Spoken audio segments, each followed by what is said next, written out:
Ohio, right? It's clear why you was here, but they said, how did Cam get to Ohio? And I couldn't ask him. And I was like, why did you choose Ohio, to trap out of? And I just thought I asked that for the person who asked me the question.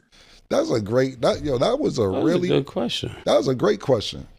I guess statute of limitations, if I can talk about it. Well, but it didn't pan out like that anyway. So this is what happened. And that's a great, great question. So I knew a female that lived with this. She lived in New York, but she was from Ohio. And I was going back and forth to Chicago anyway. When I was driving Chicago, like Ohio, you had to ride through there. Not through Columbus, but towards that way. And I always seen the signs. So I had a female lived in New York, and she was from Columbus. And we was having a conversation one day, and she was like, yo, a gram of heroin is $350 out there. I said, yeah, $350? She said, yeah. I said, I don't believe you. She called her cousins, and they verified it by phone. So I sent her out there to get everything situated, because a gram of heroin in New York at that time was probably, if you knew somebody, 60, 70, maybe $80. So the turnaround was crazy. But she went out there, fucked the money up and everything else, and it never panned out. And so I met somebody else who had stomach issues with me. So a lot of people don't know I have IBS. And I met somebody else who had IBS, and we was kind of talking about this shit.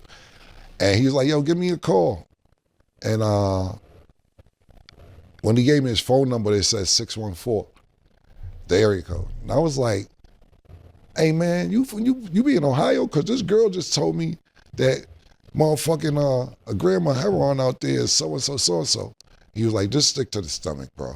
Just stick to the stomach. So then we talked for a while, just about medical shit. And I ended up stopping in Columbus on the way to Chicago, and I bought some weed with me. And they bought it all. I had like 3 ounces to smoke for myself, and them niggas just ate it up. And the dude I'm talking about was like, see, you can make some money out here with the weed. Leave that heroin shit alone. That's me. So don't bring that shit out here. And I didn't sell weed. I was just throwing weed parties because I didn't want to go to jail. So I was charging niggas $1,000 to get in a party to smoke the best weed and everything else. And, I ended up meeting some good people. Shout out my man Pop Joe. R.P. Chubby was out there. A lot of people don't even remember my nerd because he went to jail before Pop Joe. But yeah, I met some good people. But it was over a conversation about heroin, which I never indulged in.